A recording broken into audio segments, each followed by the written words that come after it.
wal hayatu wa hiya la tata'allaqu bisyai'in.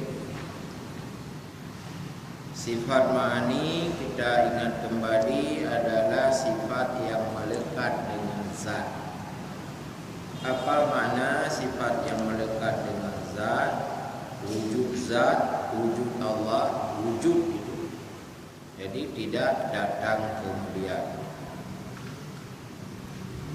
Lalu hayah ini yaitu la tata'allaqu bisyai'in. Dia tidak ada takluk dengan sesuatu. Dalam istilah lain, tidak ada hubungan dengan sesuatu apapun. Beda dengan kita, makhluk. Kita mula-mula terjadi sel telur dalam ovum kalau pada proses manusia. Lalu 40 hari disebut segumpal mani. 40 hari kemudian berdasarkan Al-Quran disebut segumpal darah. 40 hari kemudian disebut segumpal daging. Kita lihat hadis Nabi, yamfiqu fiha ruha. Ketika 3 kali 40 sama dengan 120 hari, manusia diperintahkan oleh Allah memberikan nyawa seperti hidup. Hidup pada makhluk ada objeknya dulu, nyawanya datang kemudian ketika ada objek. Jadi berpisah antara objek dengan nyawa. Allah tidak seperti itu.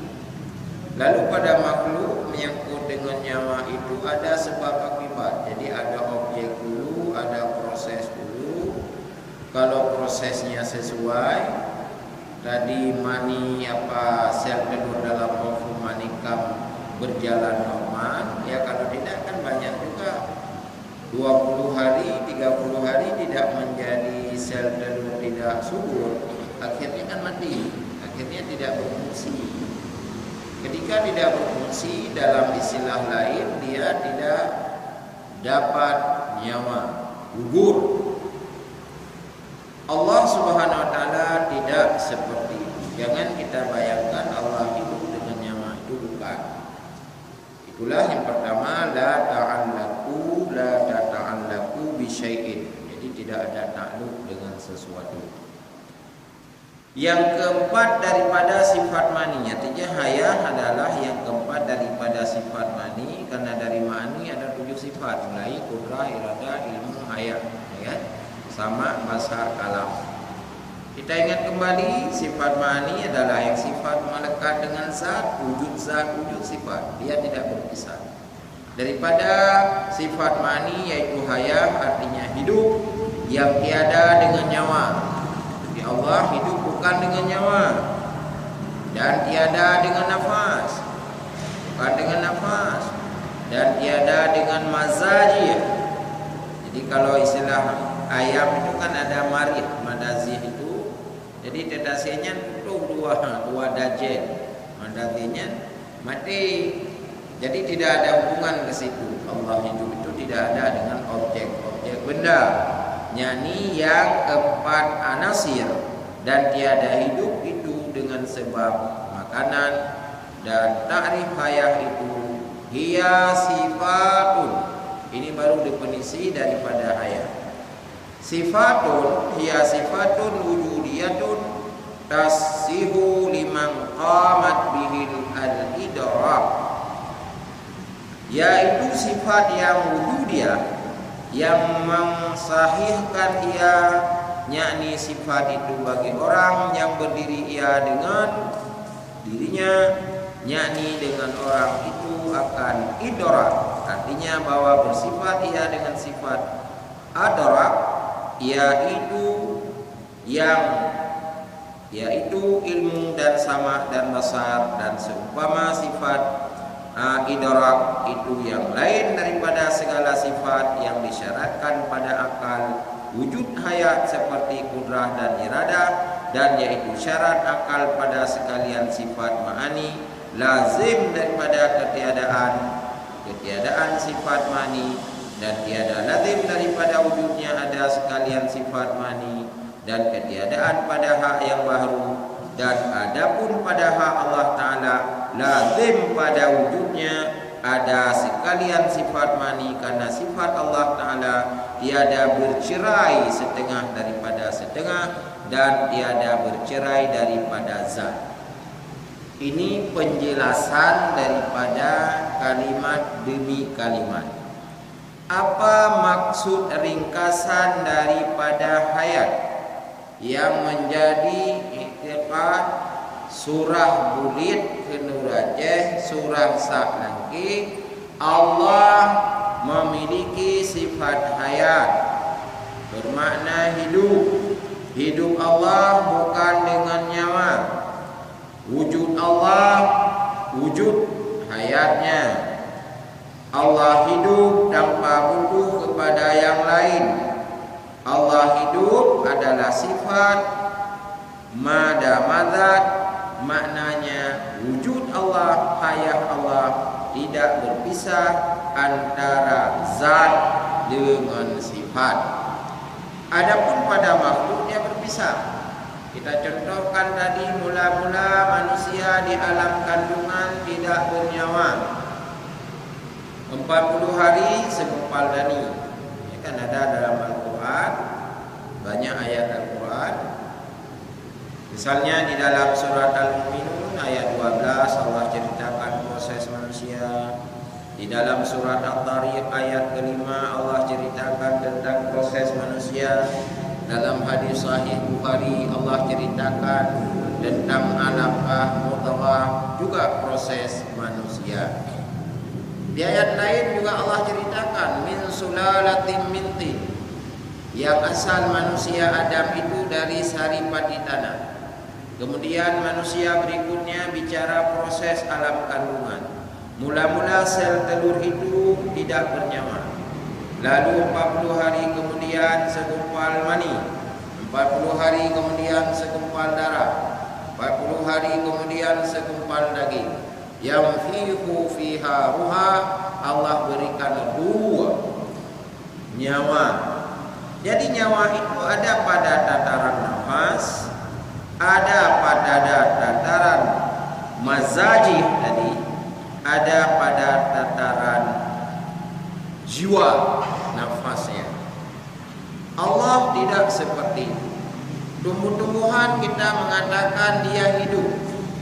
Bagaimana dia hidup? Binatang hidup. Bagaimana dia hidup? Malaikat juga hidup. Bagaimana dia hidup? Tentu kehidupan ini berbeda-beda. Namun itu adalah makhluk hidup berbicara dengan objek. Objek pada manusia berpisah antara zat manusia, diri manusia dengan sifat manusia berpisah karena datang kemudian. Pada Allah tidak. Jadi sesuatu yang datang kemudian, logika berpikir dia sesuatu satu saat itu akan tiada. Karena kita hidup dengan nyawa, nyawa ini datang kemudian, satu saat nyawa itu akan tiada. Itulah yang disebut dalam ayat kullu nafsin za'iqatul maut. Jadi setiap benda itu yang bernyawa pasti mati, berakhir dia. Kenapa? Pada diri manusia hidup terjadi proses sebab akibat. Allah tidak. Bagaimana juga hidupnya Allah?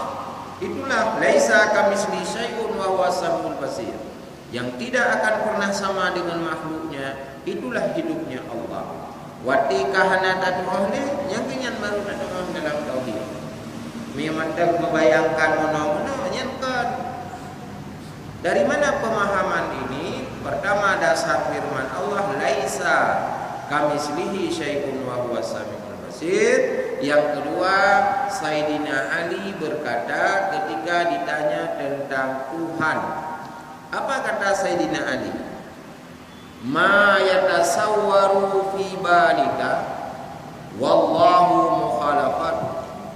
Apa saja yang terbayang di alam pikiran Anda, kata Sayyidina Ali. Begini Tuhan, itu bukan Tuhan. Berbayang lagi begini Tuhan, bukan Tuhan. Apapun yang anda bayangkan begini Tuhan, itu bukan Tuhan. Sebalik itu, itulah Allah Subhanahu Wa Taala. Itulah Tuhan kita, Allah. Kalau demikian, pada persoalan hidup Allah, bagaimana hidup? Itulah Allah hidup, bukan dengan nyawa, bukan dengan nafas, bukan dengan mazazih. Itulah hidup Allah. Tugas kita beriman, Allah itu hidup, hayyun qayyum. Jadi hidup bukan dengan nyawa, hidup bukan nafas, hidup bukan dengan sebab akibat yang disebut mazajih. Salah satu baiknya menyekai kodak ku mati hoyak nyawanya. Dari awal sampai akhirnya hana gitu ho di urang ilmuwan mana yang tahu nyawa duduk di tempat bulan. Kan tidak ada. Tapi itu kan fakta. Danyo hidup bisa bergerak. Wati mati kah hana bergerak. Bagaimana kematian ini? Maka dokter punya definisi kematian menurut dokter. Dalam ilmu dokter, kematian itu adalah berhentinya darah, berhentinya jantung. Ketika berhenti semuanya tidak lagi bergerak, itulah mati menurut dokter. Lalu, bagaimana kematian di dalam definisi agama? Berpisahnya nyawa daripada badan. Allah pisahkan ruh di alam yang berbeda dengan alam badannya. Otomatis ketika ruh berpisah dengan badan, dia tidak lagi bisa bergerak. Yang memisahkan ini siapa? Malaikat maut yang mencabut nyawa. Jadi kalau hanya melihat definisi dokter bahwa kematian berhentinya darah, itu definisi mati setelah tugas malaikat. Kalau kematian ini hanya saja definisi yang kita pegang, berarti nanti malik maut tidak lagi berfungsi. Artinya malik maut kapan tiup. Jadi hana buat dia cari yang membakar. Hai mati berhenti darah. Kita lupa bertanya siapa yang menghentikan darah. Berhentinya jantung. Kenapa jantung itu berhenti? Karena sudah berpisah nyawa dengan badan. Yang memisahkan itu siapa? Ya malik maut. Kalau kematian pada dokter hanya berhentinya darah pada diri objek, maka dia mengukur memakai benda alat deteksi bahwa ketika jantung dejutnya lagi tidak bergerak, ya menurut dokter selesai mati. Tapi bagaimana malaikat? Juga hidup, juga mati. Apa ukurannya nanti? Alat apa yang kita pasang pada malaikat? Kajian baurun tak pakai alatnya, pula alatnya. Yang gigi-giginya punah ni. Nah kalau tidak ada rumah sakit, punya kakoma kai kita mau langkama iciu kan, nyen kandu hina. Izin ukuran sesekiannya hana harapan di sekian menurut dokternya. Cuman kajian manusia aja nya. Malaikat mati. Dia tahu pula lah dia. Jadi memang ilmu manusia juga banyak keterbatasan. Persoalannya adalah Allah hidup tidak seperti itu, tidak butuh seperti itu, tidak butuh alat itu, tidak butuh sebab akibat itu. Itu hanya hidup dengan nyawa dalam persoalan diri manusia, diri makhluk. Yang makhluk pun berbeda-beda. Ada makhluk pada derajat jin, kiban jin udah. Ada makhluk derajat malaikat. Gimana malaikat udah? Ada makhluk tumbuh-tumbuhan juga hidup. Anak batai sampai raya ke kena ni batai aku. Apakah nak kun ma batai?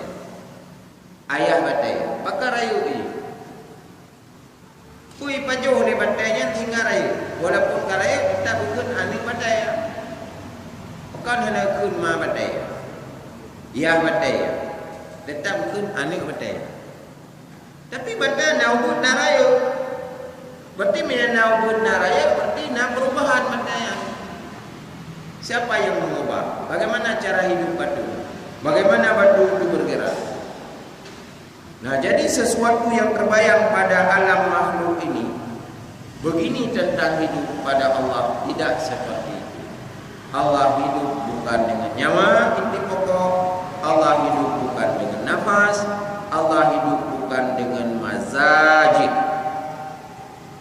tidak ada pada unsur sebab akibat. Maka tadi definisi pertama bahwa hayah wahia la tata'allaqu bi syai'in, tidak ada sangkut paut dengan sesuatu apapun. Jadi jangan adanya ini dulu baru adanya nyawa, tidak. Ya bukan betul. Mata namsin, mesinlah sebagai penggerak.